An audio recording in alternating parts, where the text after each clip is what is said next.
Moteur demandé. Annonce s'il vous plaît.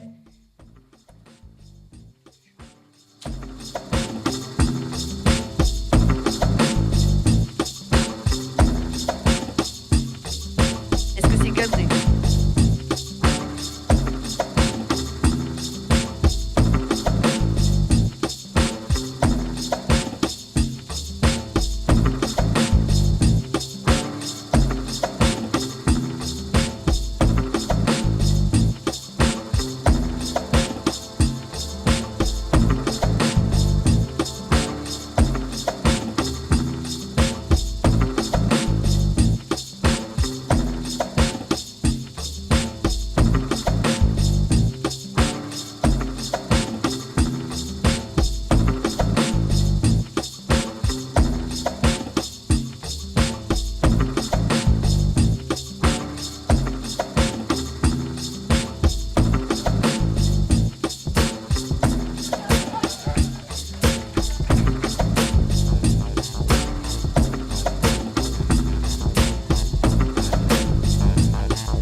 Action.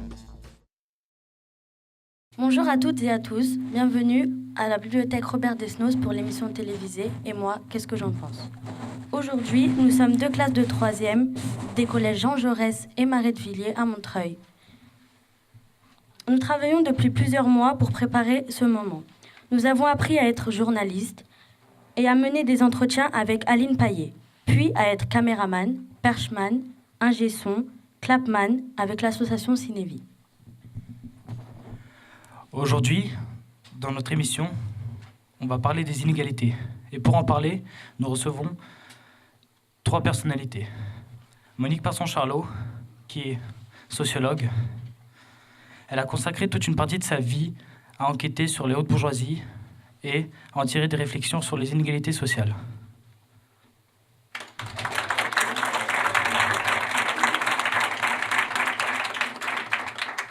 Antoine Deltour, lanceur d'alerte, il a révélé un scandale financier, les LuxLeaks, qui implique des multinationales et l'État du Luxembourg.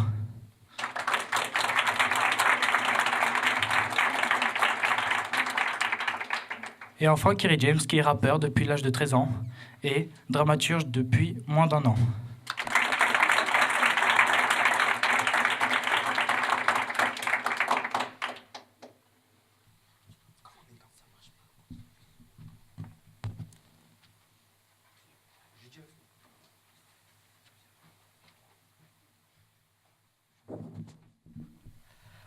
Bonjour Monique Pinson-Charlot. Bonjour.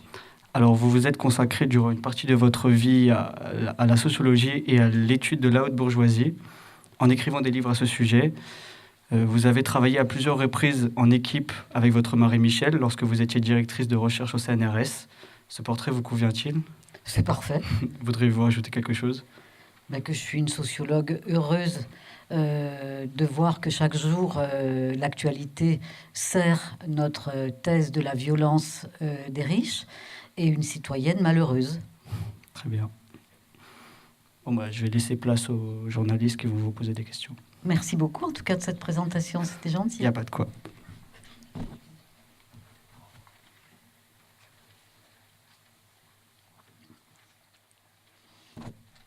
Bonjour.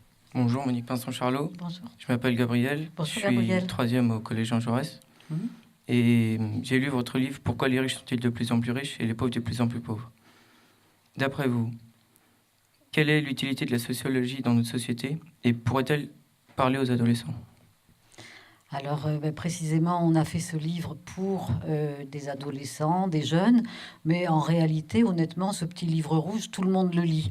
Parce que, si vous voulez, au fond, la violence de classe, les inégalités incroyables que nous connaissons aujourd'hui, c'est un fossé aujourd'hui qui sépare les classes moyennes et les classes populaires des classes les plus riches.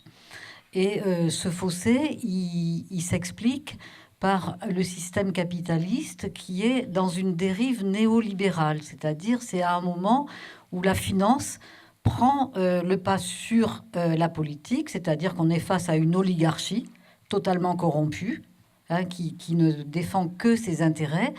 Et vous voyez, vous devez suivre l'actualité aujourd'hui.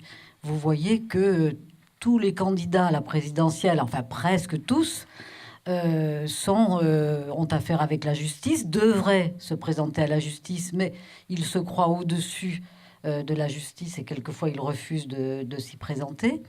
Donc vous voyez les inégalités telles que nous les avons mises au jour avec Michel, ce sont des inégalités qui sont à la fois économiques, mais qui sont aussi culturelles, qui sont sociales et qui sont symboliques. Et donc, nous, sous le terme oligarchique, on désigne cette petite caste qui s'approprie toutes les richesses et tous les pouvoirs. Alors Kerry James, je ne sais pas, il dira tout à l'heure si jamais il avait lu notre travail avant d'écrire sa chanson Racaille, mais je ne suis pas en désaccord avec le titre de sa chanson. Pour nous, sociologues, c'est pas possible de dire ça, mais quand on lit correctement tout ce qu'il a écrit avec cette chanson, les Pinsons Charlot signent. Merci beaucoup. Merci à Au vous. revoir.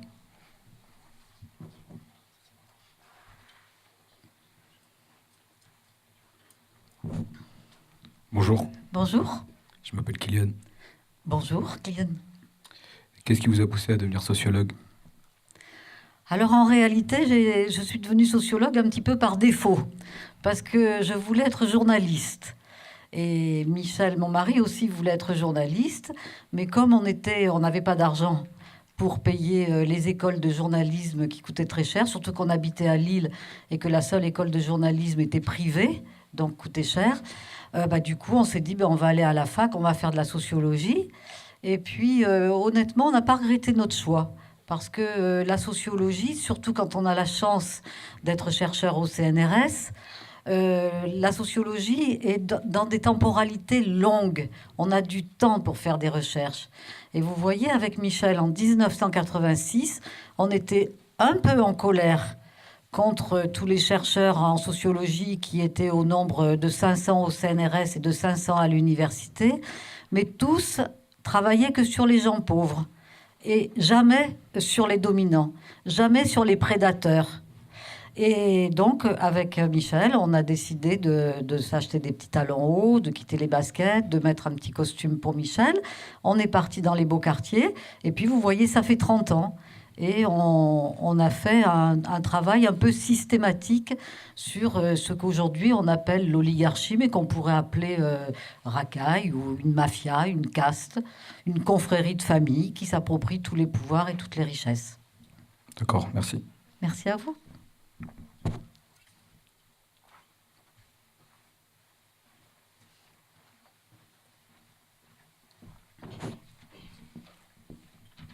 Bonjour, Bonjour. je m'appelle Kenzie. Bonjour Kenzie. Pourquoi avez-vous choisi d'étudier les riches plutôt que les pauvres?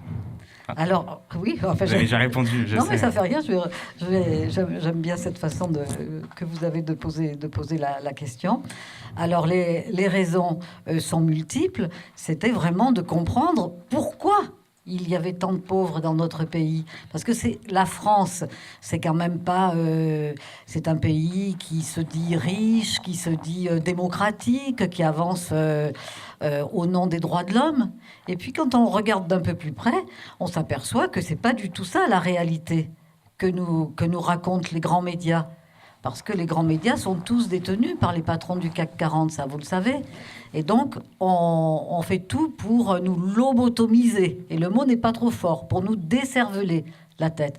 Et pour qu'on ne comprenne pas que les riches, aujourd'hui, mènent une véritable guerre de classe contre les peuples. Et ils utilisent pour cela des armes très diverses, alors qui sont les armes économiques, en gardant l'argent pour eux et en n'en donnant pas du tout ou très peu aux membres des classes moyennes ou des classes populaires. Et puis, ils utilisent aussi des armes financières, des armes économiques. Par exemple, vous devez entendre vos parents se dire « Oh là là, mon salaire, il n'est pas élevé. Ils me disent qu'il faut absolument qu'on rembourse la dette, le déficit ou le trou de la sécu. Et puis, on s'en sortira jamais. » Ils ont raison. parce que ce sont les riches qui construisent ces dettes en ne payant pas leurs impôts et qui demandent aux gens du peuple de rembourser ce qui n'a pas vocation à être remboursé. Ce sont des armes d'asservissement du peuple. Et tout cela au nom de la démocratie, et ils avancent sous le masque des droits de l'homme, alors qu'en réalité, ce sont tout simplement des prédateurs. Et ça, il faut le dire, il faut le construire sociologiquement. Là, je parle comme un bulldozer, parce que je sais que j'ai pas beaucoup de temps, mais je sais que vous avez lu tous les livres qu'on a écrits, et puis que vous allez lire les suivants. Il y a une petite bombe qui vous attend pour le 12 avril, et que c'est en comprenant la réalité de la violence des rapports sociaux de classe aujourd'hui dans notre France que vous serez capable de penser le changement. Il faut connaître les déterminismes, il faut connaître l'adversaire pour le mettre à bas. Merci de votre réponse. Merci à vous.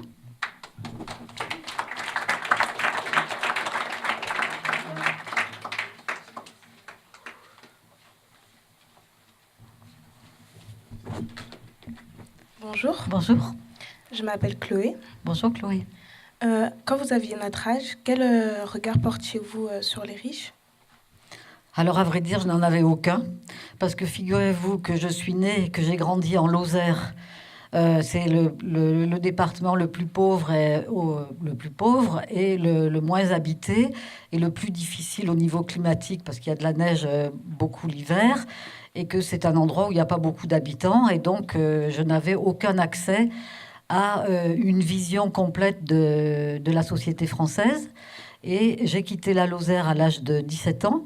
Je suis allée à Lille, et là j'ai découvert des courées, j'ai découvert les ouvrières du textile du Nord qu'on transportait comme du bétail depuis les mines jusque dans les industries textiles où elles étaient exploitées dans des conditions de travail, de sueur, de poussière incroyables. Et là, je me suis dit, ma fille, c'est pas possible. Il faut que tu comprennes cette société-là. Et surtout que je rencontre une manifestation à Lille, quelques jours après mon arrivée, où il y avait des ouvrières qui manifestaient dans la rue et qui criaient Charlot des sous. Et comme mon père s'appelait Charlot, j'étais persuadée qu'on lui en voulait à lui. Et c'est vrai que c'était quelqu'un qui soi-disant rendait la justice, mais c'était une justice de classe. Merci.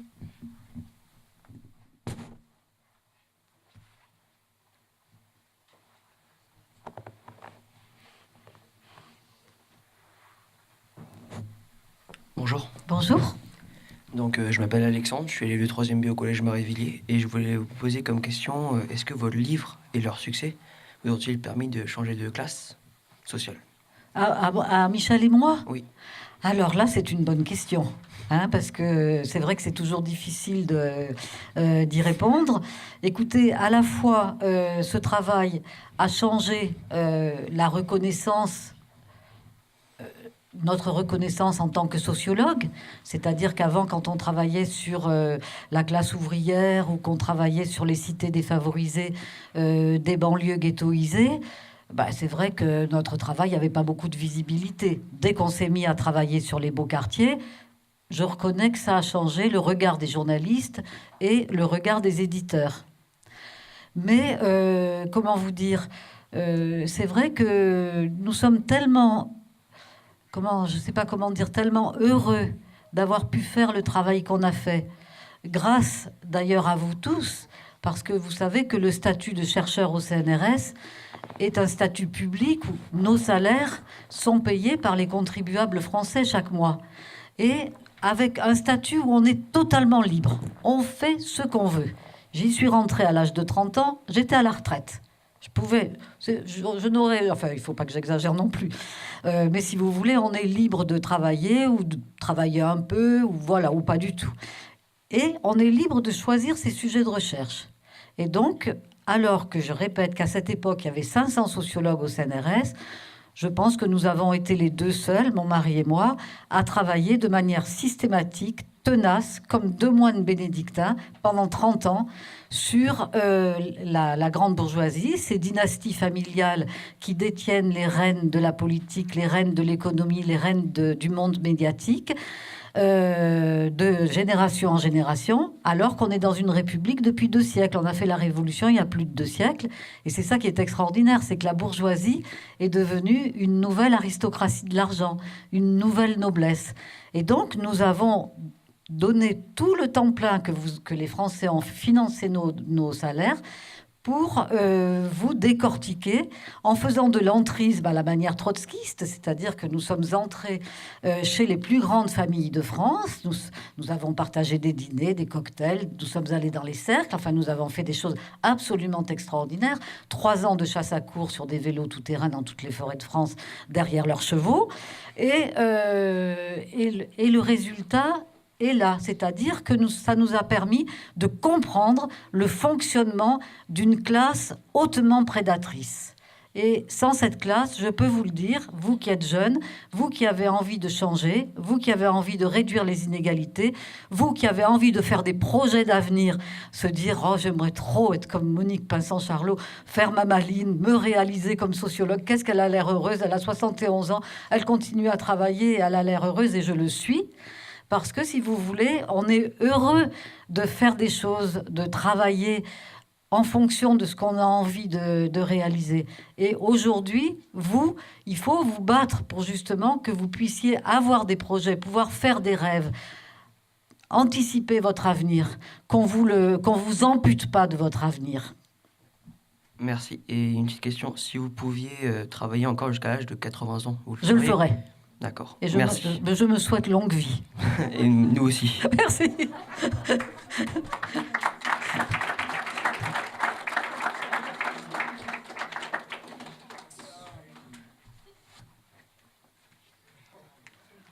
Ah, mais c'est comme plus qu'un défilé de mode, hein. Bonjour. Bonjour. Je m'appelle Darine, je suis Bonjour, scolarisée Darine. à Jean Jaurès. Oui. Avez-vous toujours bien accueilli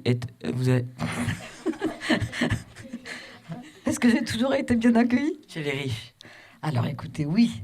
Oui, parce que quand on est directeur de recherche au CNRS et qu'on s'intéresse aux familles les plus puissantes de France, qu'on présente bien, en plus on était un couple, tout ça.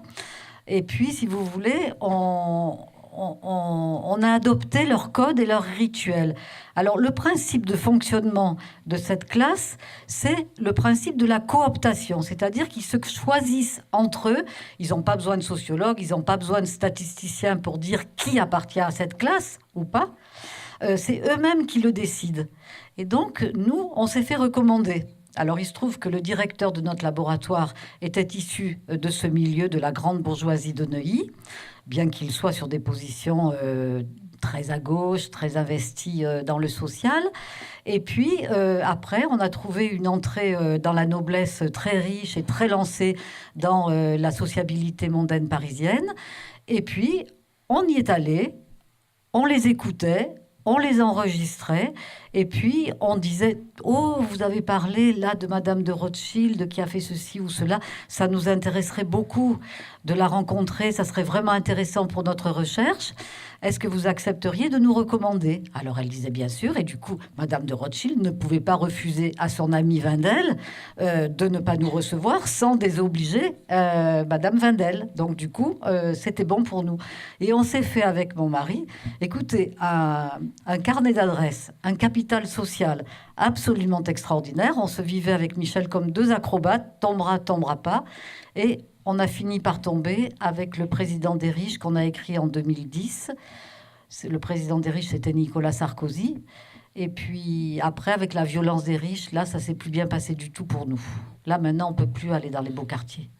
On est désolé pour vous, parce que je suis sûre que c'était votre rêve. Voilà, merci. Merci.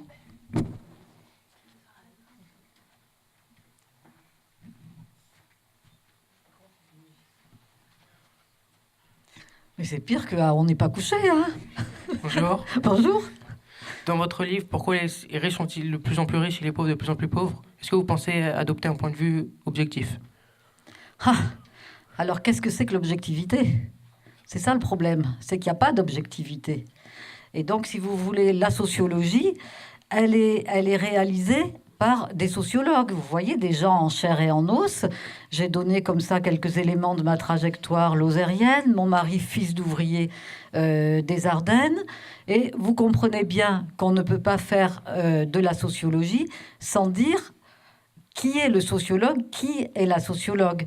Parce qu'il n'y a pas d'objectivité. Forcément, c'est ma trajectoire personnelle qui explique le fait que tous les deux, nous ayons décidé de travailler sur la grande bourgeoisie, alors que, comme je l'ai dit, la plupart des chercheurs travaillent sur les gens d'origine moyenne ou très modeste. Et l'objectivité, elle se construit, elle est possible à être envisagée qu'à la seule condition qu'on montre bien comment on construit ces recherches, comment on construit les résultats d'une enquête au long cours comme celle que nous avons menée sur la grande bourgeoisie. C'est-à-dire que la sociologie, c'est un sport de combat et il faut savoir qui est le boxeur. Merci pour toutes vos réponses. Merci à vous.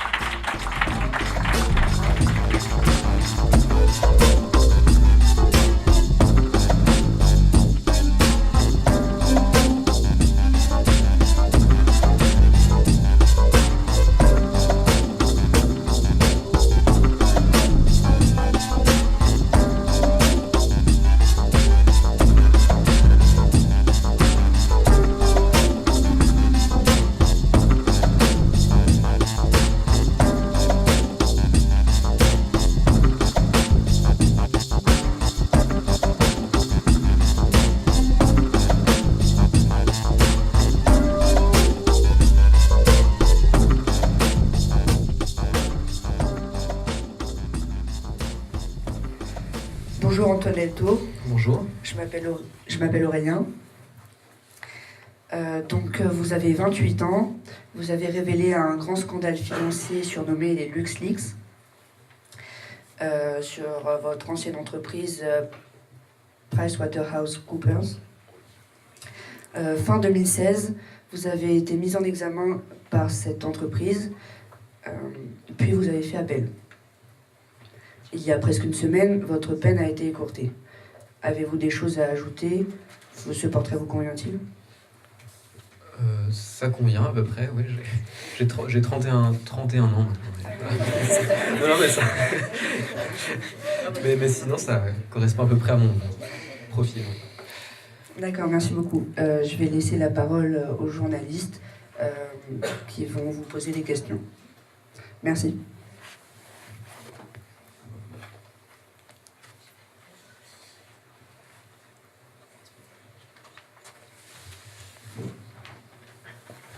Bonjour. Bonjour. Je m'appelle Jalen. Quel événement vous a poussé à dénoncer votre entreprise? Alors, il n'y a pas un élément en particulier, mais c'est un processus assez long de prise de conscience de ce qui se passait réellement au sein de mon entreprise. Et je me rappelle en particulier de une de mes missions. Donc, c'est-à-dire que j'étais auditeur, donc j'étais chargé de vérifier la comptabilité des entreprises. Et sur une des entreprises pour lesquelles je travaillais, j'ai constaté que déjà cette entreprise donc, au Luxembourg n'avait ni salariés, ni chiffre d'affaires, donc il n'y avait pas d'activité économique réelle au Luxembourg. Et par contre, il y avait des flux financiers assez gigantesques, en centaines de millions d'euros, qui transitaient par le Luxembourg, et par un mécanisme assez complexe, et notamment un accord fiscal passé avec les autorités luxembourgeoises, permettait à cette entreprise de ne pas payer d'impôts, ou seulement 3% sur ces centaines de millions d'euros.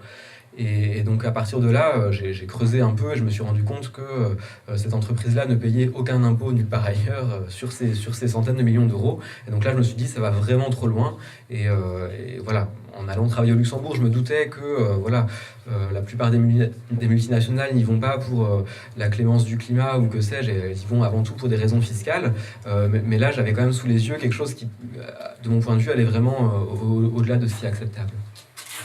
D'accord, merci.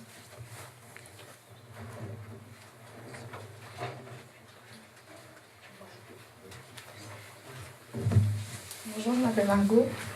Donc après avoir travaillé des années dans l'optimisation fiscale, quel a été votre déclic pour dénoncer les taxes revenues? Alors, je viens déjà de présenter un moment particulier dans ma prise de conscience, mais après, il y a des motivations assez larges. Bon, déjà, moi, je fais un lien assez évident entre les mesures d'austérité que subissent les peuples en Europe, alors c'est-à-dire, voilà, l'ensemble des politiques publiques est guidé maintenant par la réduction des déficits et le paiement de la dette. Donc ça veut dire, pour simplifier un peu, mais moins de collèges, moins de profs, donc des classes plus importantes, moins de bibliothèques, voilà, ce sont que des exemples. Donc voilà, on a des mesures d'austérité qui pèsent de manière assez dure sur l'ensemble des peuples européens, avec des impôts qui augmentent. Et par ailleurs, on voit que les plus grands groupes, les plus grandes entreprises en Europe qui réalisent des profits colossaux parviennent à ne quasiment pas payer d'impôts, et avec le cas que j'ai vu tout à l'heure, voilà, dont j'ai parlé tout à l'heure, d'un taux effectif d'imposition de 3%.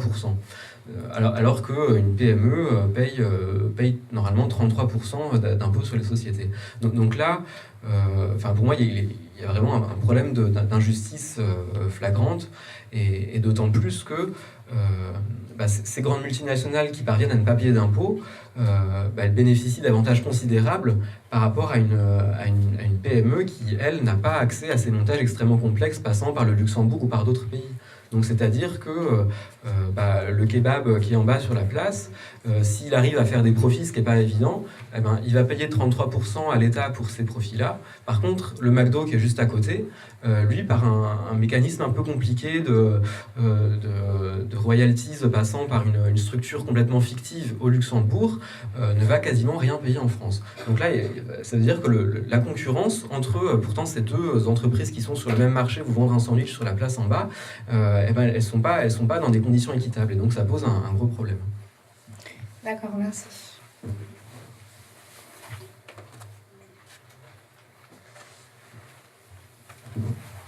Bonjour. Pensez-vous, avant d'avoir lancé cette alerte, que la situation allait se retourner contre vous? Je ne l'ai pas envisagé sérieusement, parce que si j'avais su au moment où j'ai confié des documents confidentiels à un journaliste que j'allais risquer 10 ans de prison et 1,3 million € d'amende, j'aurais peut-être pas agi de la sorte. Par contre, je savais que je prenais des risques, mais j'ai considéré sur le moment que c'était plus important de susciter un débat public sur ces questions importantes qui représentent des sommes considérables et qui ont une influence énorme sur le débat public, et que c'était plus important que de me mettre en danger. Après, très honnêtement, quand j'ai confié les documents, j'étais une source anonyme et j'espérais le rester. Après, j'ai pas agi en lâche ou en traître, et je suis parfaitement prêt à assumer ce que j'ai fait, et c'est ce que j'ai fait devant la justice, et même en assumant, ça devrait conduire à mon acquittement. Ok, merci.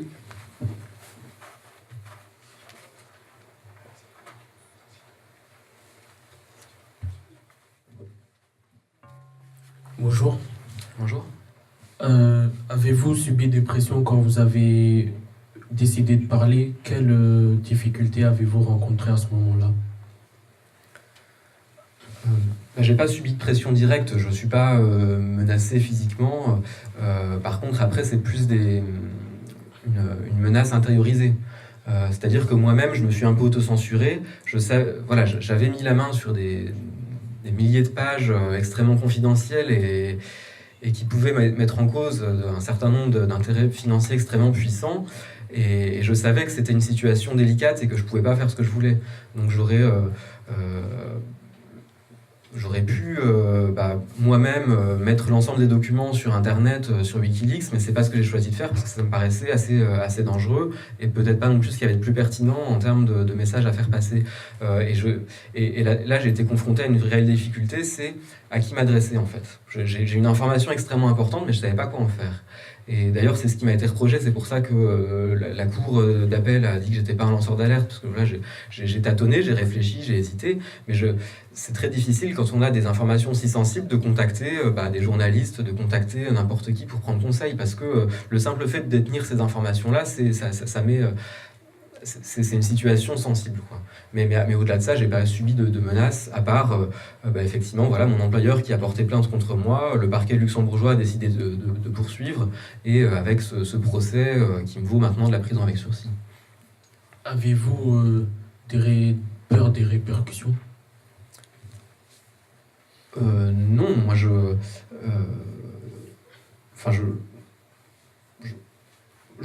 pense qu'il y a très très peu de chances que j'ai une peine plus sévère que celle que j'ai actuellement, qui est de la prison avec sursis. Donc c'est pas une situation que je souhaite à chacun d'entre vous. Hein. C'est quand même un obstacle dans la vie, notamment pour trouver du travail. Enfin moi j'ai du travail, mais c'est pas souhaitable de vivre avec une condamnation.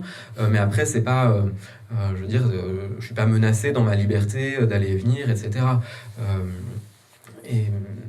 Mais voilà, après les répercussions, surtout au-delà du sort du lanceur d'alerte, je pense qu'il faut surtout regarder son message et les répercussions de l'alerte elle-même. Et là-dessus, il y a eu un certain nombre de conséquences concrètes sur la manière dont on taxe les entreprises en Europe.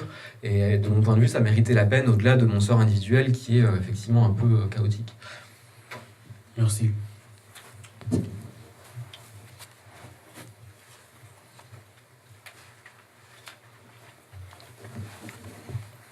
Bonjour Antoine. Bonjour. Je m'appelle David. Enchanté.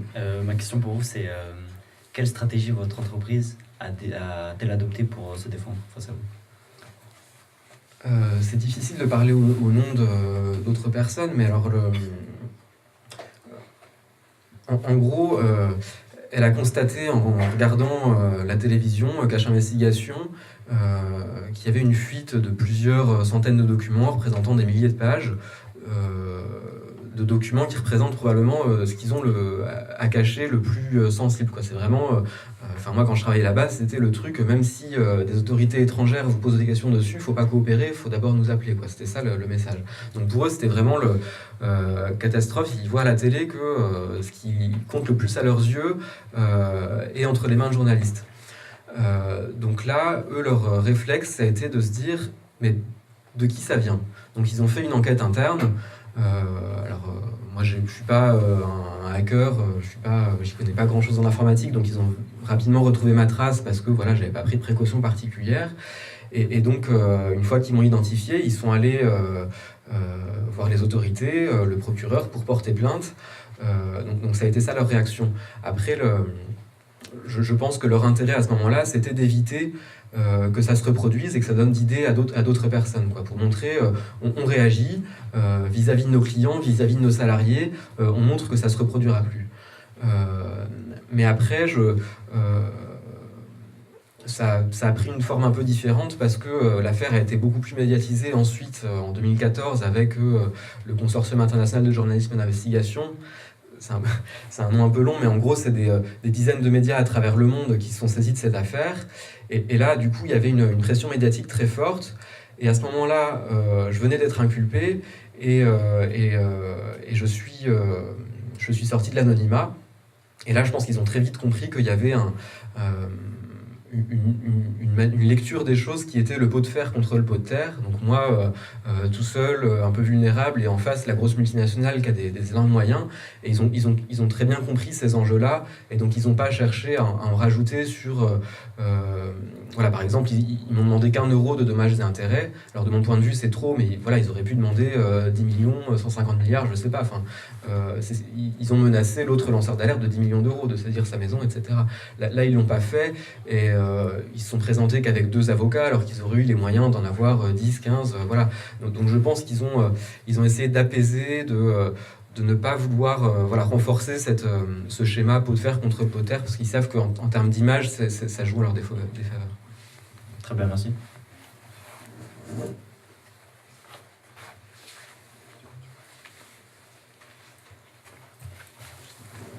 Bonjour, je m'appelle Kenza et je voulais vous poser une question. Est-ce que ça vous arrive de regretter cette décision? Pas du tout. Très, très sincèrement, j'ai eu un moment de doute quand je me suis retrouvé placé en garde à vue donc dans ma petite ville, j'habite à Épinal. Et bon, moi, dans mon mode de vie, j'ai aucun rapport habituel avec les services de police. Et même eux, en voyant ma tête, ils ont dit mais c'est une erreur, qu'est-ce que tu fais là? Enfin, je sais pas. Et bref, moi, ça m'a quand même choqué parce que c'est pas facile à vivre une garde à vue, quoi. Ça commence par on prélève l'ADN. Voilà, dès qu'il y a un viol qui est commis en France, mon ADN est comparé avec celui qu'on a retrouvé sur la scène du crime. Non mais voilà, c'est quand même... et donc je suis placé en cellule, privé de lunettes. Sans mes lunettes, je vois absolument rien. Je voyais même pas si quelqu'un avait pissé avant par terre. Bref, c'est pas très drôle. Et donc à ce moment-là, il y avait eu juste l'émission Cache Investigation, donc qui avait déjà permis de montrer les pratiques. Donc pour moi, c'était déjà important que l'opinion publique connaisse un peu ce qui se passe chez mon ancien employeur, mais il n'y avait pas eu beaucoup de répercussions. Ça avait fait quelques articles au Luxembourg, mais il n'y avait pas eu de changement significatif. Et donc là, j'ai eu des doutes. Mais après, voilà, il y a eu ce travail du consortium dont je viens de parler, où là, il y a eu des répercussions beaucoup plus importantes. Et je pense que les quelques avancées, alors qui sont loin d'être suffisantes, mais les quelques avancées qu'il y a eu, et en tout cas l'attention de l'opinion sur ce sujet-là, méritait effectivement que actuellement je sois condamné. Mais c'est voilà. D'accord, merci.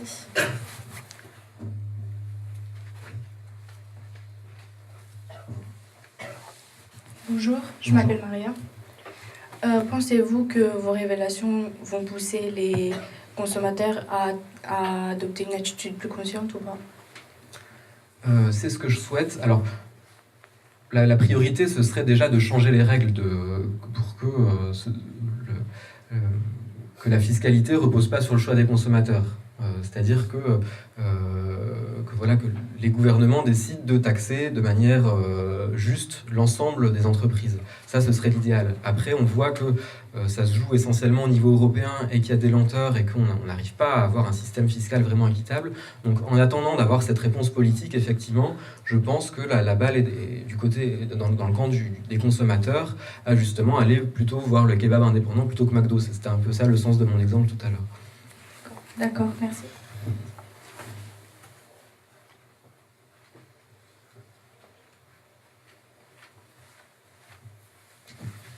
Bonjour, je m'appelle Samy. Les lanceurs d'alerte sont de plus en plus nombreux. Ils prennent des très gros risques mais ne sont pas protégés. Pensez-vous qu'il serait nécessaire de créer un statut afin de les protéger? Je pense que c'est tout à fait utile parce que la démocratie, elle fonctionne que si les citoyens sont informés. Et on voit que le monde économique et financier est d'une telle opacité que bien souvent, on ne sait tout simplement pas ce qui se passe derrière les portes des entreprises. Et pour ça, il y a besoin de lanceurs d'alerte pour informer les citoyens, mais même les responsables politiques eux-mêmes, qui ont pour responsabilité d'édicter les règles, de dire comment les entreprises doivent agir, mais eux-mêmes ne savent pas toujours ce qui se passe à l'intérieur. Voilà, par exemple, le scandale Volkswagen, voilà, on sait que toutes les Volkswagen diesel émettent beaucoup plus de particules nocives qu'elles ne devraient, mais sans un lanceur d'alerte au départ, ou alors là, c'était peut-être un collectif, je ne sais plus exactement, mais voilà, les régulateurs n'auraient pas su que les tests qu'ils ont imposés à l'industrie automobile étaient contournés. Donc là, voilà, il y a vraiment besoin d'informations qui viennent de première main au cœur des entreprises. Et alors, en France, il y a déjà eu la loi Sapin 2 qui a introduit un cadre protecteur pour que les lanceurs d'alerte à l'avenir passent pas par le parcours du combattant que j'ai vécu. Et ensuite, il y aurait besoin aussi d'une protection au niveau européen, et c'est en débat actuellement. D'accord, merci.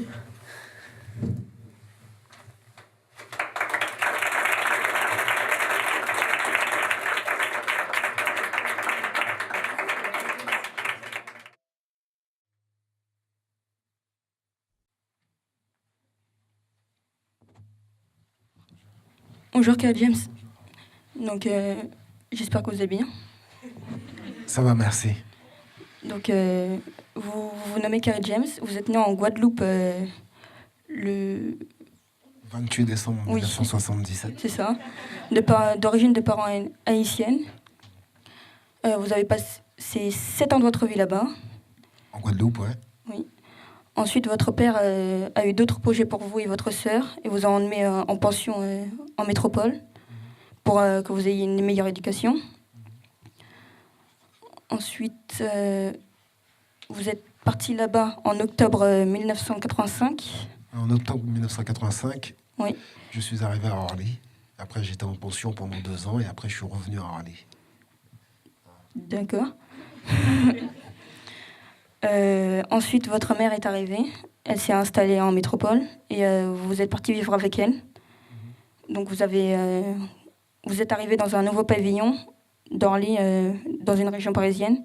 Et c'est là que vous avez eu du mal à vous adapter. Et vous êtes donc facilement arrivé à la rue, vous avez traîné dans la rue, etc. Et donc, vous avez connu le rap grâce à ça. Et grâce au groupe Ideal J. Vous avez fait du rap plutôt du genre hardcore. Et au jour d'aujourd'hui, actuellement, vous êtes un artiste seul et vous chantez des trucs avec des chansons avec du respect et de l'amour. Merci. Ça vous va bien? C'est à peu près ça. Voudriez-vous ajouter quelque chose? Juste une petite précision. En fait, je suis venu avec ma mère, ici, et en 1985. Et moi, j'étais en pension dans le 78, dans les Yvelines. Et ma mère, elle vivait à Orly. Et puis après, quand on est arrivé dans un pavillon, il faut préciser qu'en fait, ma mère louait une pièce dans un pavillon. 30 mètres carrés 30 mètres carrés, dans laquelle on était 5 et on mettait un rideau au milieu pour faire comme si ça c'était le salon et ça c'était la chambre. Et après, on est resté quelques années dans cette pièce et ensuite on a pu déménager dans un HLM. Et pour nous, déjà, aller dans un HLM, c'était déjà une réussite sociale par rapport aux conditions dans lesquelles on vivait. Mais c'était très bien, merci. Merci à vous. Maintenant, je passe ma place à mes camarades. Merci beaucoup.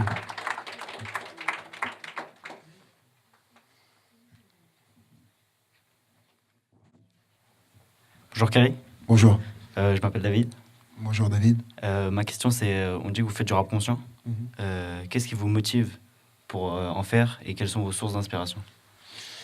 Alors déjà avant, je voulais dire déjà que j'étais heureux d'être là et que j'ai trouvé hyper intéressant tout ce que j'ai entendu jusque-là.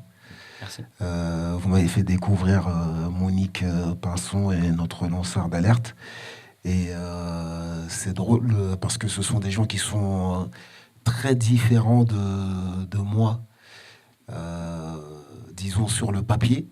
Et finalement, il y a beaucoup de convergence. J'avoue, par exemple, quand je suis arrivé, je me suis dit, bon, qui sont ces personnes?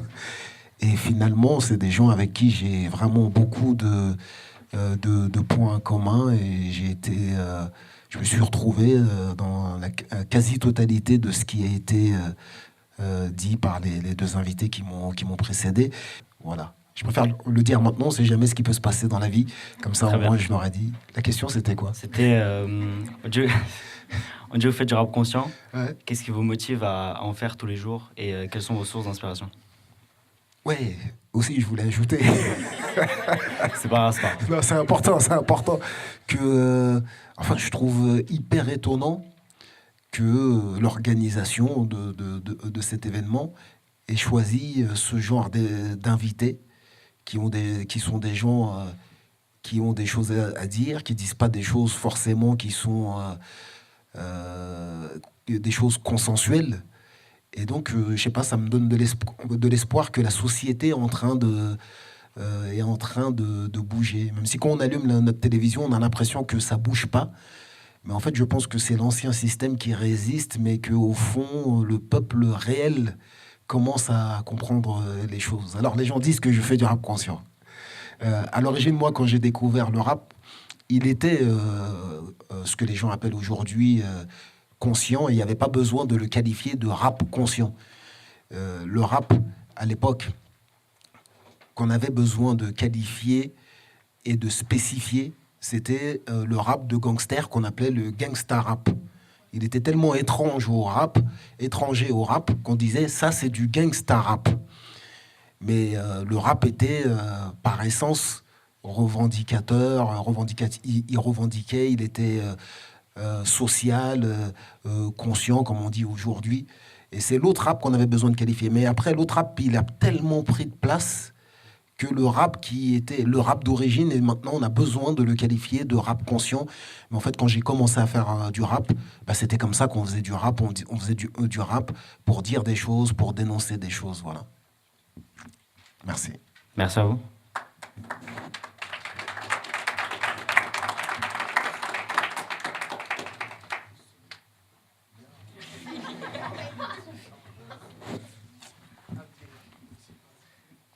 Bonjour, je m'appelle Yanis. Bonjour Yanis. Je suis scolarisé au collège Jean Jaurès. Et du coup, ma question c'était, est-ce que la mort de votre ami a eu des répercussions dans la religion ou dans le rap? Ouais, j'ai perdu un ami en 1999 qui a été assassiné. Et c'est vrai que ça a eu un impact important dans ma vie personnelle, déjà du point de vue religieuse, puisque c'est l'époque où je me suis un peu plus investi dans la pratique religieuse, dans la pratique de l'islam. Et c'est vrai que ça a changé aussi ma manière de faire de la musique, puisque je pense que je le savais déjà, mais j'ai accepté vraiment que la musique qu'on faisait avait un impact sur les gens, avait une conséquence sociale. Et c'est à ce moment-là que je me suis plus permis de dire des choses qui pouvaient inciter les autres à la violence, par exemple. Voilà. D'accord. Merci. Au revoir. Merci Yanis.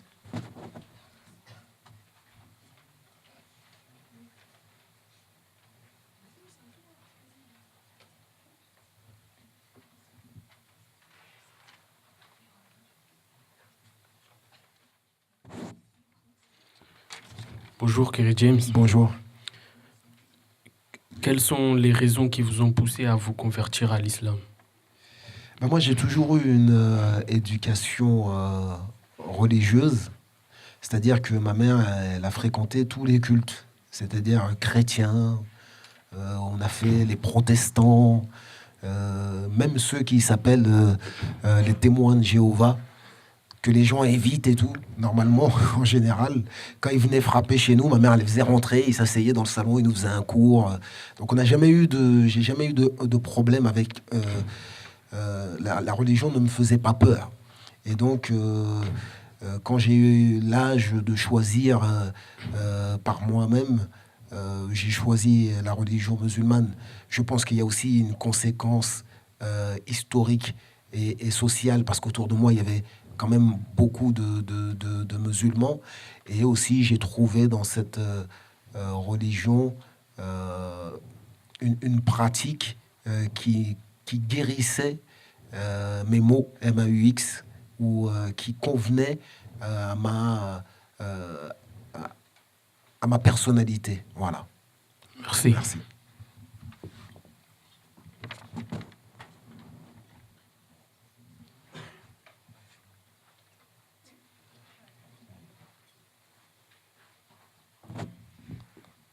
Bonjour. Bonjour. Je m'appelle Mathéo. Bonjour Mathéo. Vous parlez beaucoup d'inégalités dans vos tests. Pourquoi faites-vous ça? Pourquoi vous faites du rap, tout simplement? Alors je fais du rap déjà parce que j'ai aimé ça. Moi, j'ai découvert le rap en 1999, à peu près, qu'est-ce que je dis, n'importe quoi, en 1990-1992. Mon premier disque est sorti en 1992. Et donc, je fais du rap déjà parce que j'ai aimé ça. J'ai commencé par la danse et après, j'ai commencé à écrire des textes. Et aujourd'hui, je fais du rap plus pour faire passer un message, véhiculer des idées, que pour la musique elle-même, qui pour moi n'est qu'un véhicule. D'ailleurs, c'est pour ça qu'aujourd'hui, j'ai écrit une pièce de théâtre, j'ai écrit un long métrage, parce que pour moi, ce sont que des véhicules qui permettent de faire passer des idées. Voilà. Merci beaucoup. Merci.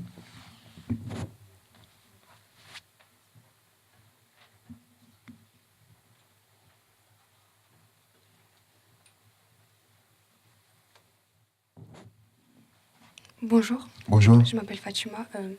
Comment l'idée de votre pièce À vif est-elle née? Alors, À vif, c'est une pièce que j'ai écrite et qui résume en fait, je pense, l'essentiel de mon message,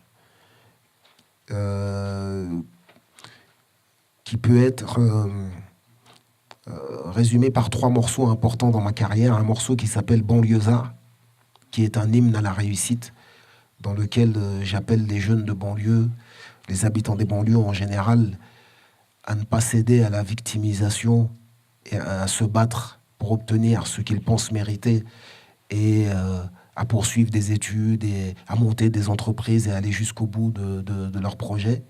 Un second morceau qui s'appelle Lettre à la République, qui est un morceau assez direct, dans lequel je m'adresse non pas aux Français, le peuple, mais à ceux qui nous dirigent, et c'est une lettre assez radicale.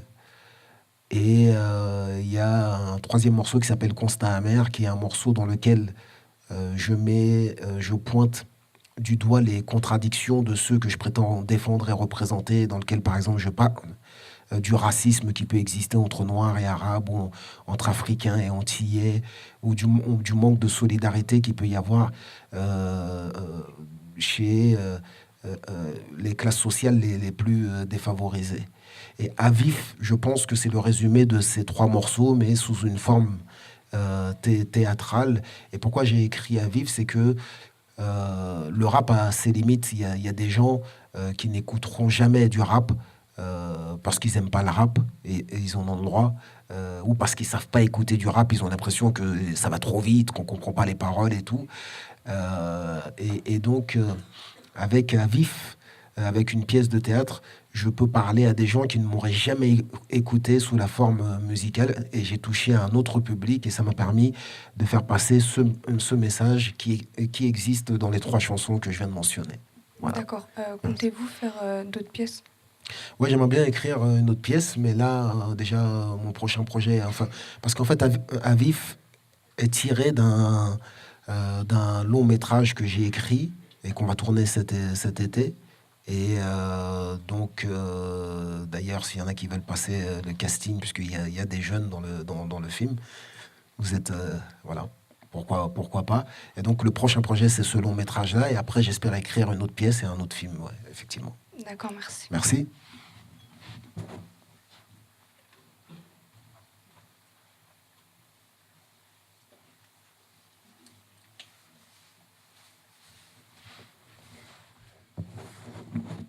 Bonjour.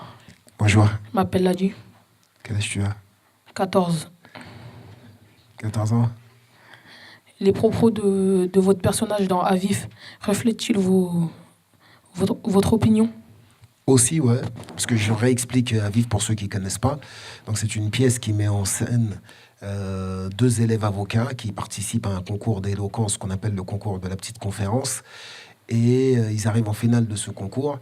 Et la question qui leur est posée, sur laquelle ils doivent débattre, parce que le principe d'un concours d'éloquence, c'est qu'une question est posée, un des 2 participants répond oui à la question et il argumente, l'autre participant répond non à la question et il argumente. La question qui leur est posée, c'est: l'État est-il seul responsable de la situation actuelle des banlieues? Et moi, je réponds non.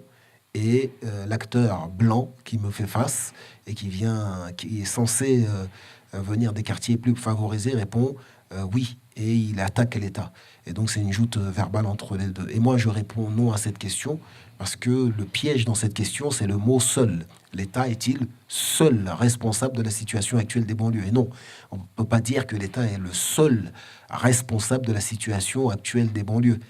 Comme je le dis dans la pièce, à un moment, à Yannick Landrin, le comédien qui me fait face, je lui dis, par exemple, lorsque 2 banlieusards plongés dans le trafic de drogue entrent en guerre pour des raisons strictement pécuniaires, et que cette guerre aboutit à la mort de l'un d'entre eux, est-ce l'État qui fournit l'arme à l'assassin, lui ordonne ou presse son doigt, malgré lui, sur la détente, par exemple?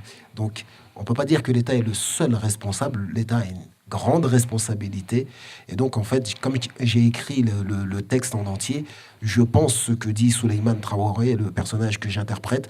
Et je pense aussi ce que dit Yannick Landrin lorsqu'il attaque l'État. Je pense les deux, parce que la vie, c'est pas forcément noir ou blanc, il y a quelque chose entre les deux qu'on appelle le gris, la nuance. Voilà. En gros, votre avis est mitigé. Il est, disons qu'il est nuancé. On dit disons qu'il est nuancé. Le cinéma, ça vous intéresse? Non, pas du tout. Merci. Merci. Toi, t'es intéressé par le cinéma? Oui. Ouais, toi, t'aimes bien?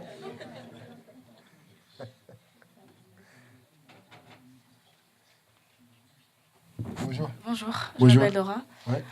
Dans votre titre Racaille, vous dénoncez l'attitude de certains hommes politiques. Est-ce que vous avez déjà été confronté à l'un d'entre eux?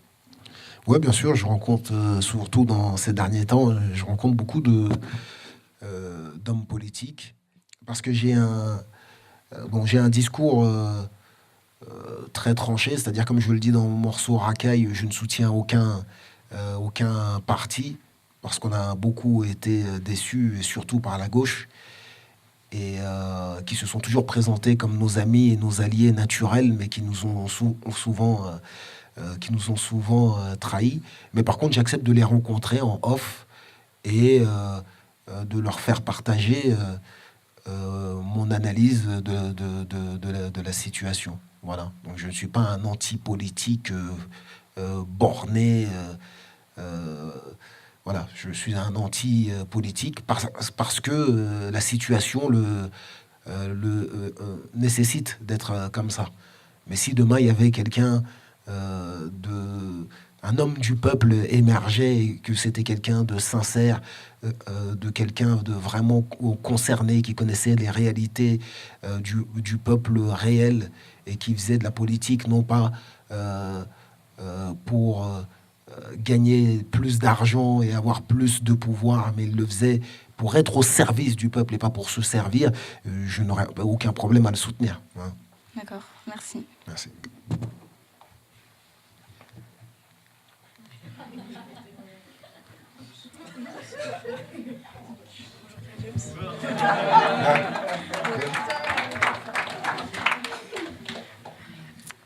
Donc bonjour, je m'appelle Mike. Ouais, bonjour Mike. J'ai 15 ans. Ouais. Donc, vous vous êtes mis à faire de la musique. Ouais. En ce moment, vous faites du théâtre. D'ailleurs, des élèves de la classe sont partis voir votre pièce. D'accord. Donc, est-ce que la politique est une prochaine étape pour vous? Non, j'estime que ma musique et mon théâtre est déjà politique et que je suis plus efficace comme ça. Parce que déjà, la musique, le théâtre, ça rentre dans le cœur des gens. Alors que juste parler comme ça, les gens en ont marre de tout ça. Et je pense que j'aurais moins d'impact si j'essayais de faire de la politique politicienne, comme on dit. Et en plus, le système politique aujourd'hui est organisé de sorte que, même avec la meilleure volonté, je ne pense pas qu'un homme aujourd'hui, avec le système actuel, puisse vraiment faire des choses qui peuvent changer la situation.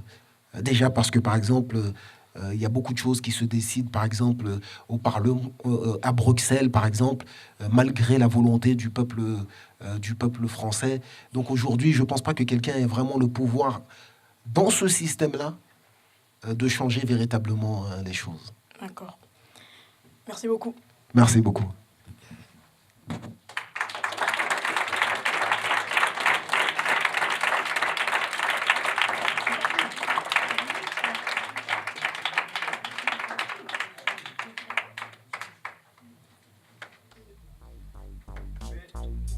Coupé.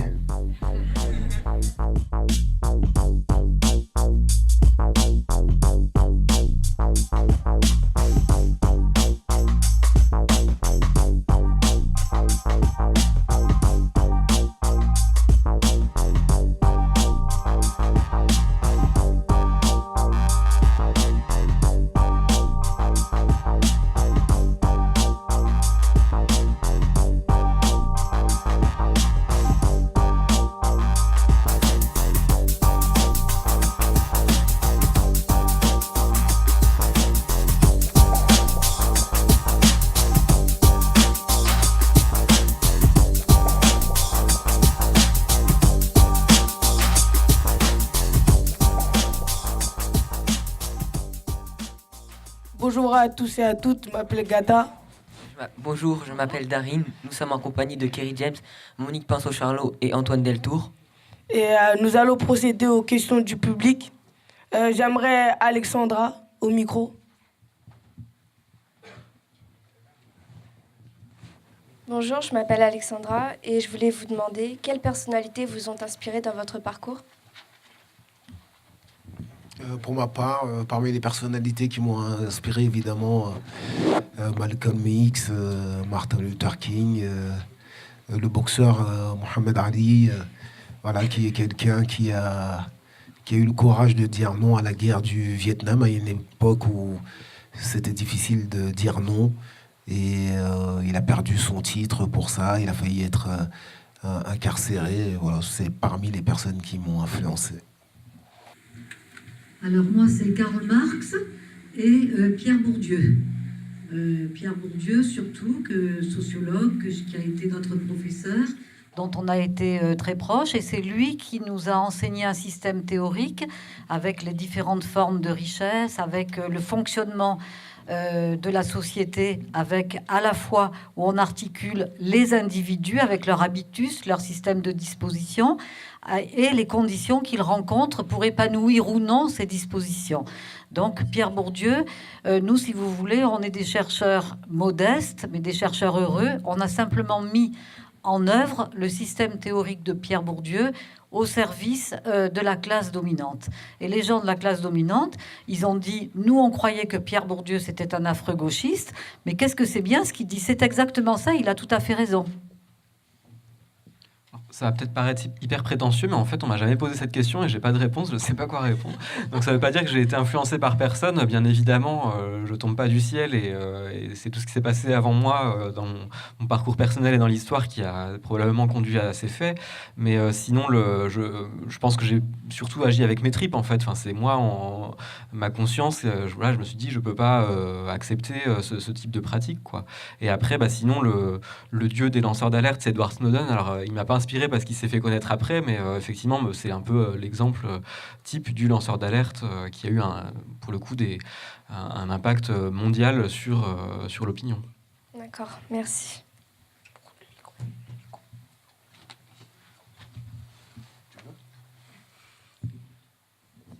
J'aimerais avoir Janaël au micro. Bonjour, je m'appelle Janaël. Quelle était votre situation sociale quand vous étiez enfant? Moi, je viens d'une famille pauvre. Et donc, comme je vous expliquais, en plus, déjà, on est pauvre et en plus, on a immigré, si on peut dire, bien que la Guadeloupe est censée être la France aussi. Mais ce qui fait que, voilà, j'ai dû même à la banlieue, j'ai dû m'intégrer à la banlieue, parce que moi, j'étais un petit blédard à l'origine. Donc, et après, il fallait que je m'intègre à l'autre France et tout. Donc, voilà, je viens d'une famille modeste, voilà. Moi, je suis issue d'une famille moyenne de la province. Mes grands-parents maternels étaient des industriels de la soie à Saint-Étienne et mon grand-père paternel était médecin toujours dans la Loire. Et mon père était procureur de la République à Mende en Lozère. Voilà, ma particularité, c'est le croisement avec une insertion locale sans aucun voyage, sans quitter ma Lozère avant l'âge de 17 ans.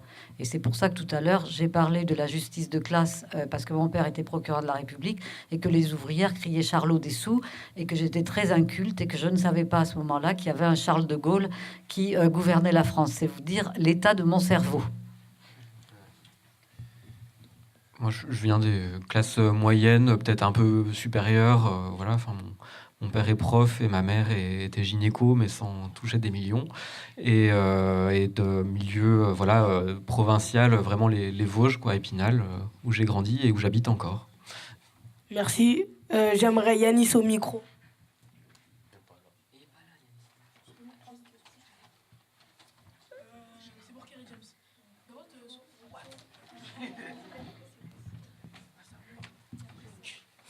Dans votre titre, Mohamed Alix, vous dites que la liberté ne digère pas votre lettre. est-ce que... La République. Oui, excusez-moi. Donc, est-ce que... Enfin, comment pouvez-vous expliquer cela?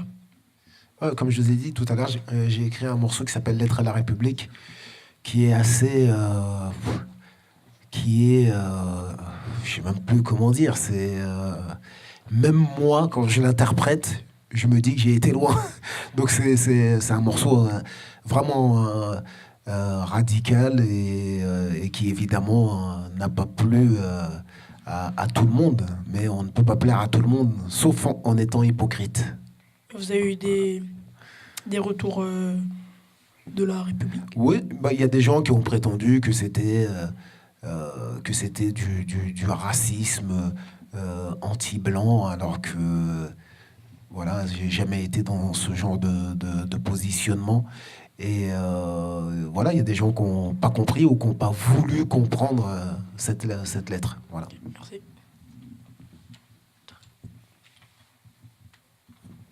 J'aimerais avoir Kazé au micro. Moi, c'est pour Kerry James. Est-ce que vous préférez faire du rap hardcore avec votre groupe ou faire du rap conscient? Mais en réalité, même quand on faisait du rap qualifié hardcore avec mon ancien groupe IDLJ, on n'a jamais été dans l'apologie de la violence et des drogues comme peuvent le faire les rappeurs actuellement. Par exemple, j'avais déjà, même en 1999, avec mon groupe IDLJ, qui était réputé comme étant l'un des groupes, si ce n'est le plus hardcore, j'avais un morceau qui s'appelait Nuages de fumée, où je parlais des mauvaises conséquences de la consommation de cannabis, tout en disant que j'en consommais, mais en étant conscient que c'était quelque chose de mauvais pour moi. Donc, j'ai jamais été dans des choses gratuites comme peuvent le faire les rappeurs d'aujourd'hui. Donc c'était hardcore mais conscient. Et aujourd'hui, j'estime par exemple que ce qui est hardcore en réalité, c'est de faire du rap que les gens qualifient comme le rap conscient, et que le rap prétendument hardcore aujourd'hui, c'est en fait le rap commercial, puisque c'est ce que les jeunes attendent et que les rappeurs produisent, ce que les gens ont envie d'entendre finalement. Voilà. Merci. Je voudrais Ellie au micro. Bonjour, je m'appelle Elie. Selon vous, qu'apportez-vous à la société? Personnellement, j'espère, même je suis persuadé que je participe à réunir les Français et à construire des ponts entre ce que moi j'appelle les deux France. Je l'ai fait à travers ma musique. Dans mes concerts, on voit qu'il y a des gens de toutes origines, toute classe sociale, et que ça va vraiment de 20 jusqu'à 60 ans. Aujourd'hui, il y a des gens de 60 ans dans mes concerts parce que leurs enfants leur ont fait découvrir ma musique. Et dans le théâtre, c'est encore plus vrai, parce que j'ai joué par exemple 3 semaines au théâtre du Rond-Point. Et donc, il y avait les abonnés du Rond-Point, qui sont des gens qui ne connaissent pas du tout Kerry James et qui sont d'un certain milieu social parfois. Et il y avait aussi les gens de banlieue qui venaient au théâtre pour la première fois. Donc, toute mon action, elle est vraiment basée sur ça, essayer de construire des ponts et de faire tomber les clichés. D'accord. Alors moi, c'est pas tout à fait mon truc de faire des ponts, puisque notre pensée est plutôt clivante. Ce que nous avons pu apporter à la société, c'est de montrer l'arbitraire des pouvoirs et des privilèges. Parce que si vous voulez, vous êtes né à Bobigny ou vous êtes né à Neuilly, franchement, vous y êtes pour rien. Dans un cas, vous avez une petite cuillère en or dans la bouche, comme Trump, avec 240 millions, ça suffira, de dollars dans la bouche en naissant.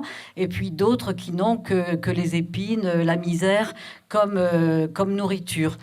Eh bien, l'arbitraire des privilèges et des pouvoirs, l'arbitraire des gens qui possèdent les titres de propriété, qui sont les propriétaires des moyens de production, au nom de quoi ils peuvent exploiter ceux qui n'ont que leur force de travail à vendre.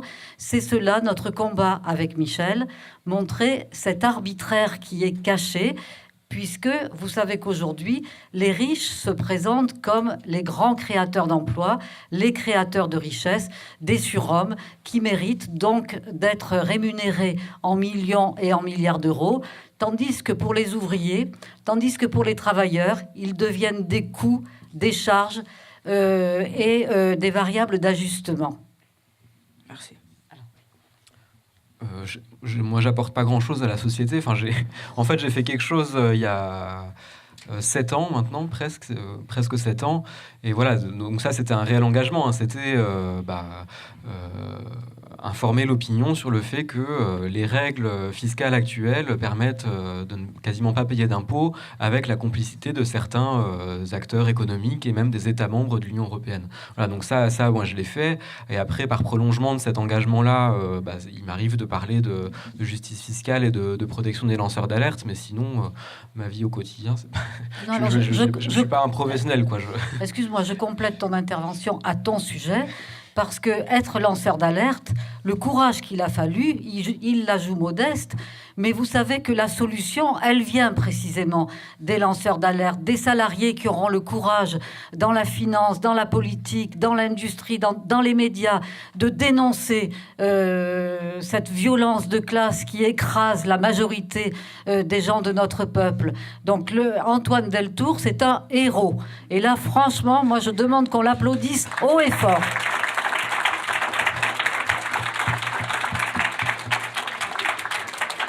Merci. Non, mais juste pour préciser, parce que je pense qu'il y a quand même du fond à ce que je veux dire, c'est qu'en fait, un lanceur d'alerte, c'est personne. C'est-à-dire que vous êtes là en classe, donc c'est votre emploi du temps qui veut ça. Après, voilà, vous avez une activité bien particulière et vous avez bien de la chance. Mais après, là, il y a des personnels de la bibliothèque qui c'est leur métier. C'est probablement, ça fait partie de votre métier, je pense, de promouvoir vos idées que vous développez dans vos ouvrages. Moi, je suis en congé, en fait, aujourd'hui. C'est pas une activité d'être lanceur d'alerte. C'est ça que je voulais dire, quoi. C'est vraiment un moment très ponctuel. Et après, il y a les conséquences inimaginables et plus ou moins improbables, comme se retrouver un lundi après-midi dans une bibliothèque à Montreuil. Mais c'est... Voilà. Merci. J'aimerais poser une dernière question à Kerry James. Excuse-moi. Est-ce que vous comptez continuer le rap Est-ce que vous comptez continuer le rap pendant encore longtemps? Je dis souvent que j'arrête. J'arrête d'arrêter. Donc je pense que j'aurai un autre album, en tout cas au moins pour accompagner la sortie du long métrage du film. Voilà. D'accord. Merci. Je voudrais avoir Tessie au micro.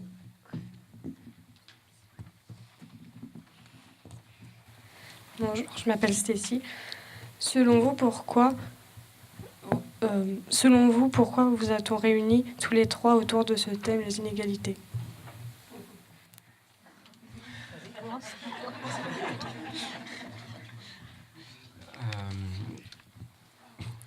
Je pense que c'est pas à nous de répondre à cette question, mais par contre, il faut vraiment saluer cette idée parce que je trouve que effectivement, on vient pas on n'a pas du tout les mêmes parcours et on a des profils, des parcours complètement différents. Et pourtant, il y a effectivement une complémentarité et avec peut-être comme dénominateur commun la lutte contre les inégalités. Je sais pas, hein, c'est une piste, mais ouais, je pense qu'il y a une complémentarité et puis ouais. Non, mais c'est très bien ce que tu viens de dire. Ouais. C'est-à-dire que ce qu'il y a eu de fort cet après-midi, et comme vous l'a dit Aline Paillet tout à fait au départ, vous n'oublierez jamais cet après-midi-là qu'on aura partagé, et je peux vous dire que je ne l'oublierai jamais moi non plus. C'est-à-dire que là, en nous réunissant, alors que moi je connaissais l'existence d'Antoine Deltour et de Kerry James, mais si vous voulez, en nous réunissant, c'est pour vous montrer que collectivement on est fort, collectivement dans la diversité, lui, rappeur, avec cette chanson Racaille, qui me porte, moi, dans mon travail. Nous, avec Michel, on est déjà deux, avec nos travaux, nos dizaines de livres, et bandes dessinées, tout ce qu'on a fait pour vous transmettre les savoirs qu'on a acquis dans la tour d'ivoire du CNRS, et Antoine Deltour avec le geste magnifique qu'il a fait et qui a eu des répercussions dont il est modeste mais qui sont énormes. Et donc là vous avez 3 personnes qui ont chacune fait leur boulot, et ça doit vous encourager, parce que vous, il faut que vous fassiez votre boulot. Vous l'avez fait là, avec Aline, avec la bibliothèque et vos profs, mais il faut continuer. Et il faut que vous ayez confiance en vous, il faut que vous ayez foi dans le fait que si chaque petit grain de sable se charge de foutre le bordel dans la belle machine oligarchique, eh bien, on pourra changer la société, pas forcément dans la violence, mais dans la détermination de nous tous réunis.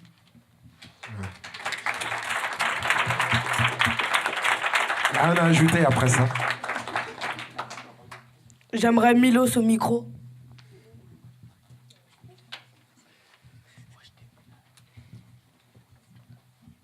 Pourquoi les riches restent entre eux? Je pense que Monique est la mieux placée pour répondre à cette question. Non, je pense. Alors c'est très important que les riches vivent entre eux tout le temps, non seulement au niveau de leur résidence, mais également dans les conseils d'administration des multinationales, des grandes entreprises, des banques, qu'ils restent entre eux dans les cercles, dans les rallyes pour les enfants. Ils ont leurs écoles spécifiques, les écoles de la grande bourgeoisie, où il y a non seulement l'instruction, mais il y a également l'éducation totale des élèves qui est prise en charge, avec, par exemple, comme sur le modèle anglo-saxon, tous les après-midi sont consacrés au sport, parce que le capital physique, la tenue du corps, fait partie des richesses des dominants pour dominer. Donc l'entre-soi permet également, à un moment où on est dans cette campagne des présidentielles avec beaucoup de candidats corrompus, cet entre-soi oligarchique permet la construction du sentiment de l'impunité. Ils sont toujours entre eux. Ils ont des miroirs qui leur renvoient toujours la beauté de leur corps, la beauté de leur visage propre, la beauté de... Ils ont tous les droits et ils se croient impunis. Vous comprenez ce que je dis? Et après, ils transgressent, mais ils n'ont pas le sentiment de transgresser. C'est à eux toutes ces richesses. C'est leur droit. Ce sont des prédateurs. Merci.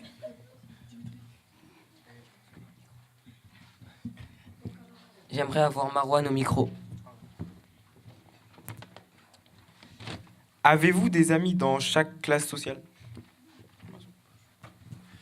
Ouais, j'ai des amis dans chaque classe sociale, parce qu'après, il y a toujours des gens qui échappent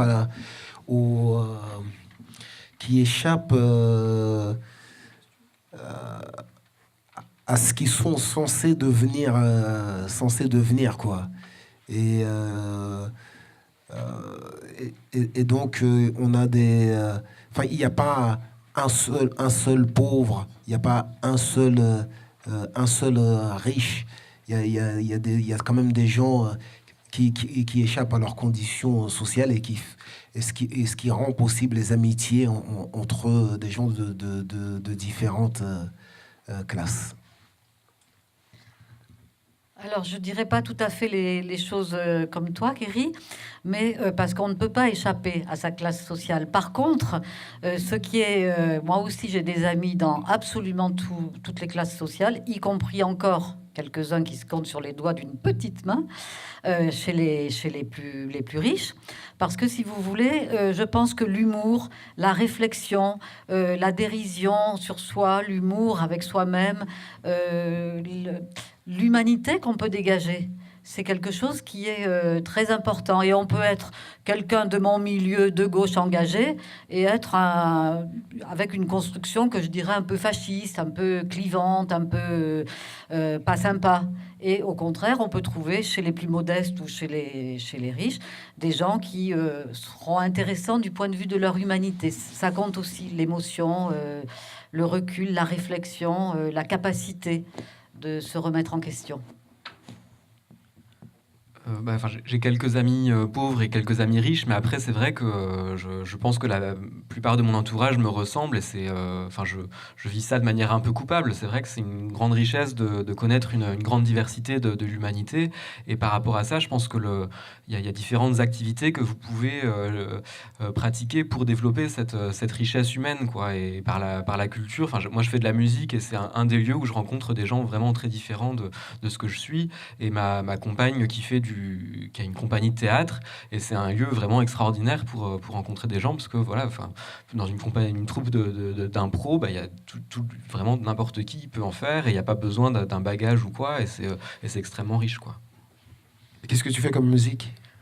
Alors, je fais de la clarinette. Il n'y a peut-être pas beaucoup de clarinette dans le rap. C'est intéressant de voir que finalement il y a un truc artistique, il y a une sensibilité qui a fait que... Ouais. Merci. J'aimerais Bruno au micro. C'est plus une question pour Antoine Deltour. Est-ce que vous êtes satisfait du résultat de votre appel, ou vous pensez qu'on peut quand même mieux faire, avoir moins de peine?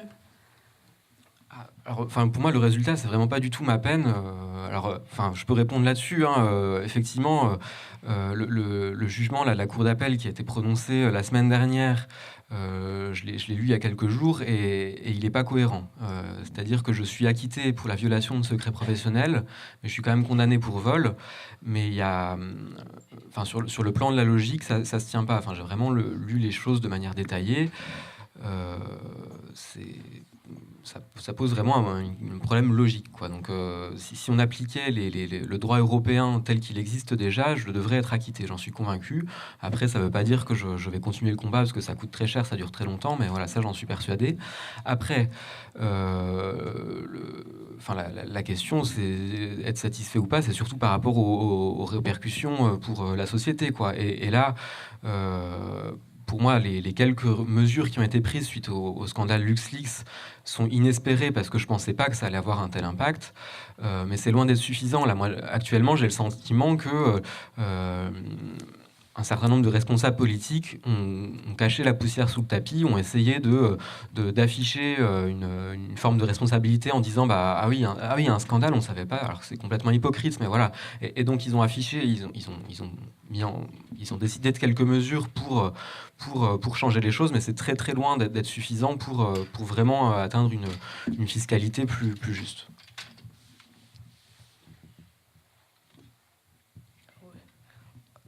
On peut repasser le micro au public. Bonjour. Quel est votre candidat favori pour la présidentielle? J'en ai pas. J'en vois certains qui sont moins nuisibles que d'autres. Mais je n'aime pas cette situation où on est obligé de choisir entre le moins nuisible. J'aimerais bien choisir entre le plus profitable. Voilà. Qu'en pensez-vous, Monique Pancho-Charlot? Moi, je suis absolument atterrée par la situation. C'est-à-dire qu'aujourd'hui, on n'est plus du tout dans un système démocratique, puisque vous savez vous ne savez peut-être pas qu'à l'Assemblée nationale, il n'y a même pas 2% de députés ou de sénateurs qui sont d'origine ouvrière ou employés, alors que les employés et les ouvriers représentent 52% de la population active. Donc, si vous voulez, moi, je suis pour le vote obligatoire, inscription automatique sur les listes électorales. Le vote est obligatoire, mais le vote blanc est comptabilisé dans les suffrages exprimés. Si demain, les projets de loi sont prêts, il suffit de les mettre à l'ordre du jour des assemblées parlementaires. Si ces 3 points passent ensemble, eh bien, je peux vous assurer qu'on règle le problème de la démocratie en France. Parce que qu'est-ce qui se passerait le premier jour des élections présidentielles? Vous auriez une barre absolument immense de vote blanc. Le vote blanc serait le vote majoritaire. Il n'y aurait plus de Front National, enfin un petit truc du Front National, de la droite, de la gauche.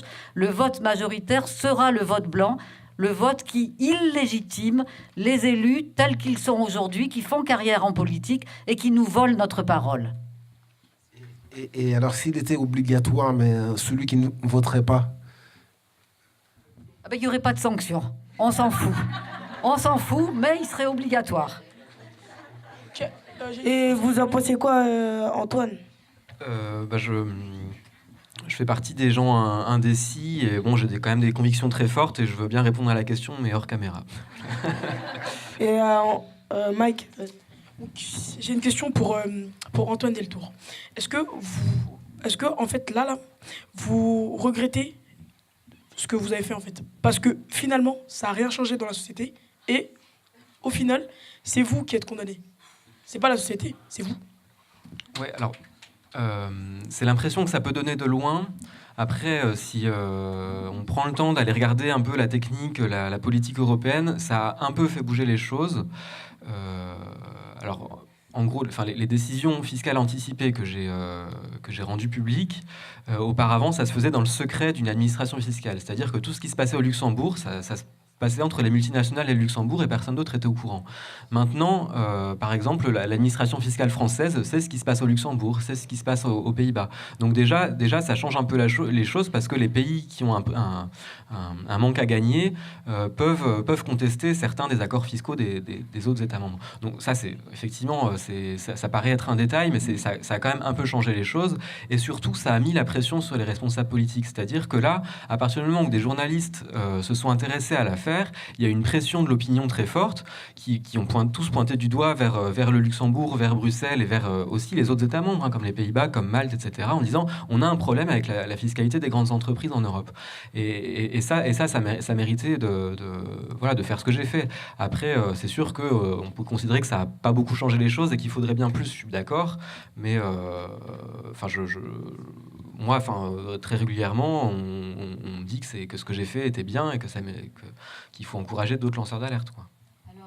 Moi, je compléterais en disant qu'en effet, ce qu'a fait Antoine est superbe et que tous ceux qui se battent contre l'évasion fiscale font un boulot super, mais c'est pas suffisant parce qu'on peut gagner une bataille, mais perdre la guerre. C'est-à-dire qu'avec l'arrivée de Trump au pouvoir, désormais, il y aura plus besoin de paradis fiscaux puisque les taux d'imposition des sociétés vont tellement baisser que l'ensemble des États-Unis va devenir un paradis fiscal et que ça va se généraliser dans l'ensemble des pays occidentaux. Donc là, je reviens sur notre présence à tous les trois. Tous les trois, on est le symbole de comment on attaque par des bouts différents cette oligarchie prédatrice que l'on veut éliminer. Et donc, c'est pour ça qu'il faut travailler en coordination les uns avec les autres. Nous, avec Michel, on a soutenu Antoine. Alors, Kerry, on a beaucoup aimé ce qu'il faisait. Maintenant, on va se revoir après. Bien sûr, oui. Voilà. Et on va gagner la guerre. Vous comprenez? Il faut gagner sur tous les tableaux. Il faut pas travailler tranche de saucisson par tranche de saucisson. Il faut prendre le saucisson en entier et le mettre à bas s'il nous fait du tort. Je vais procéder à la question de Yanis. Non, pas du tout. Je peux terminer, s'il vous plaît? Ouais. Donc, si je peux conclure, vous en êtes quand même fiers? Oui. C'est un bon journaliste.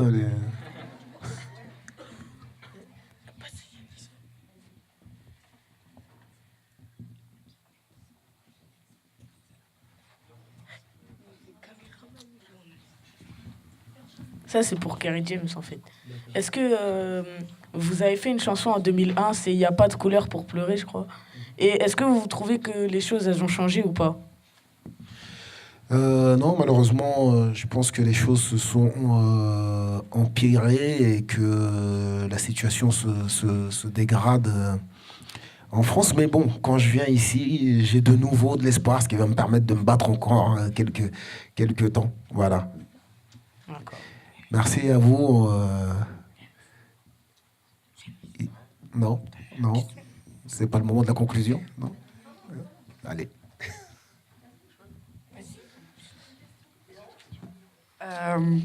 C'était une question sur l'actualité américaine. Qu'est-ce que vous avez à dire sur le décret anti-migrant de Trump?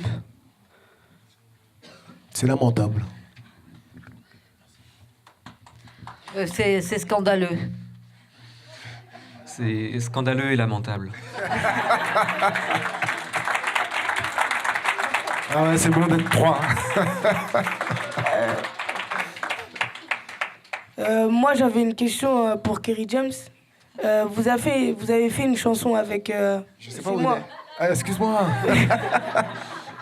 Vous avez fait une chanson avec Lino et Fabibi sur la musique nègre. Et Youssoufa. Vous les avez choisis car ils parlent de l'inégalité politique ou c'était pour être pour la...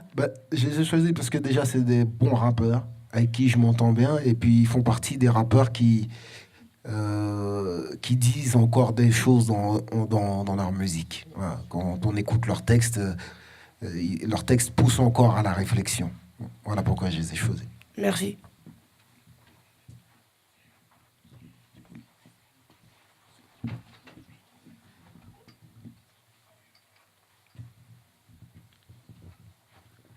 Bonjour, c'est une question pour vous tous.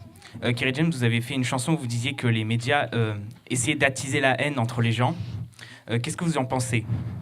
Je pense toujours la même chose et j'étais conforté dans mon idée en entendant Monique qui disait que beaucoup de médias appartenaient à une certaine caste. Mais ça, c'est un discours qu'on ne veut pas entendre en France, qui est souvent qualifié de... je ne sais plus comment ils disent... Ouais, non, ils disent conspirationniste. Voilà, ils disent que c'est conspirationniste. Bon, il n'y a que ceux qui profitent de ce système qui ne voient pas qu'il y a un système, quoi. Voilà. Merci. Monique, vous en pensez quoi aussi ? Alors, je ne me rappelle plus de la question. Sur les médias. Sur les médias. Ah ben, les médias, c'est la langue venimeuse de l'oligarchie, c'est l'expertise, c'est le chiffre, c'est la lobotomisation des cerveaux, le décervelage généralisé, la moutonomise, je sais plus comment dire. Oui, on doit tous devenir des moutons et penser tous pareil, et voilà. Et c'est une catastrophe absolue parce que c'est la guerre et qu'ils utilisent des armes idéologiques et linguistiques pour nous asservir. Et de cela, vous, la jeunesse, vous devez avoir parfaitement conscience pour avoir l'esprit critique chaque fois que vous ouvrez la télévision et que vous écoutez David Pujadas ou sur TF1, je ne sais pas qui c'est, Gilles Boulot. Oui, alors c'est peut-être pas précisément par rapport à la haine, etc., mais effectivement, les médias...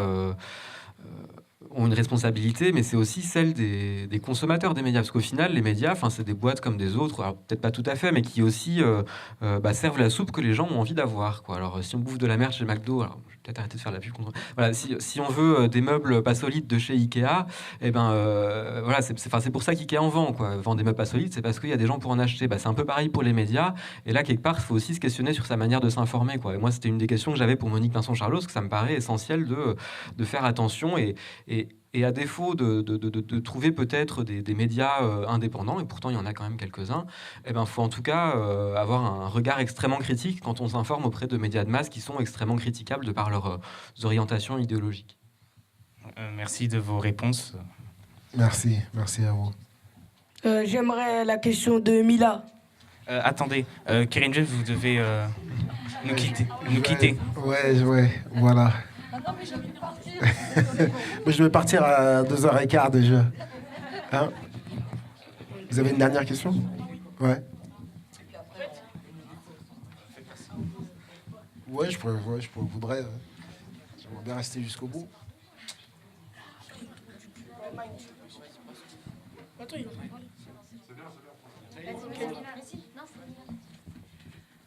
Bonjour, c'était pour savoir, avez-vous changé d'idée politique pendant votre jeunesse? Non, j'ai toujours été très loin de la politique. J'ai jamais compté sur le politique. Je me suis toujours pris en main par moi-même, voilà. Ouais. Moi, je sais pas. Pourtant, toute ma famille est de droite et je ne sais pas pourquoi. Depuis que j'ai mes premiers souvenirs, j'étais une contestatrice, j'étais toujours contre l'ordre établi. Et voilà, donc c'est resté. Moi, j'ai des convictions assez fortes. Après, je suis pas du tout politisé, je suis pas un militant, quoi. Mais j'ai toujours été plutôt à gauche. Merci, c'était super. Au revoir, Thierry.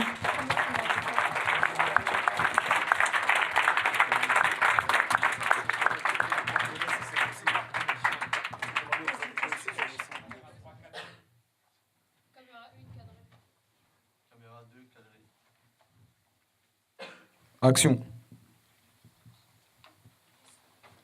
Nous remercions Monique Passon-Charlot, Antoine Deltour, Kerry James, Aline Paillet, productrice et journaliste à France Culture, Florent et Julien de Cinévie, tous les jeunes du projet Collège Marais de Villiers et Collège Jean Jaurès, les professeurs et documentalistes Madame Ticher-Fatchine, Madame Camberlin, Madame Bélanger et Madame Rodriguez, et enfin la bibliothèque de Montreuil, et plus particulièrement Josepha, Maréline et Valérie.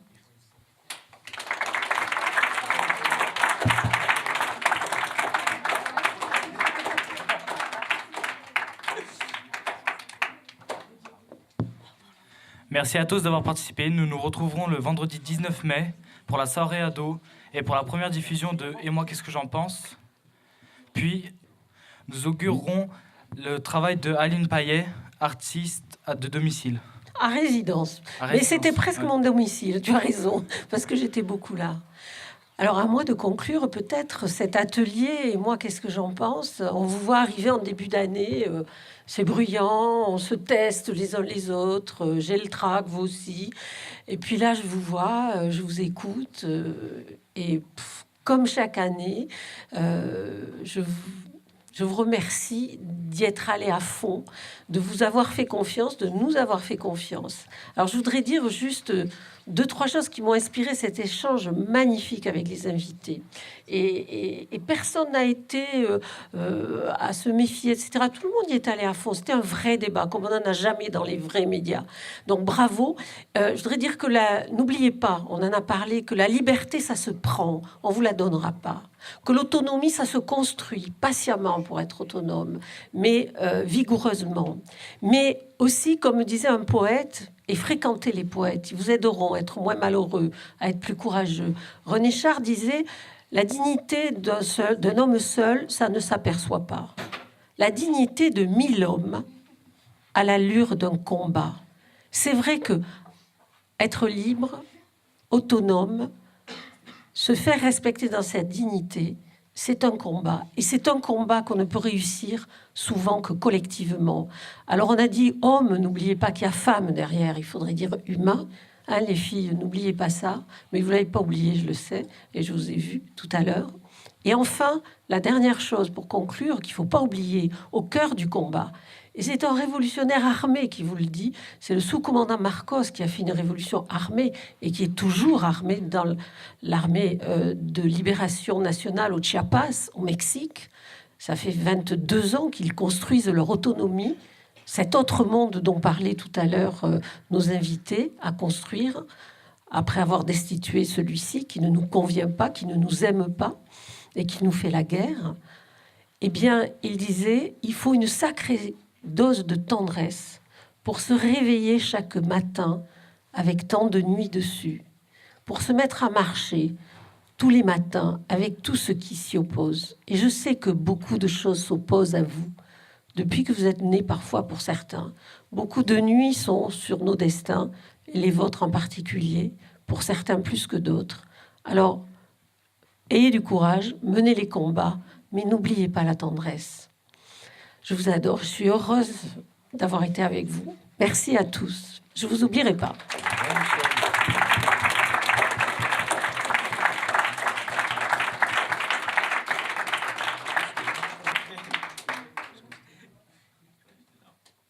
Coupé. Merci les gars, c'était super.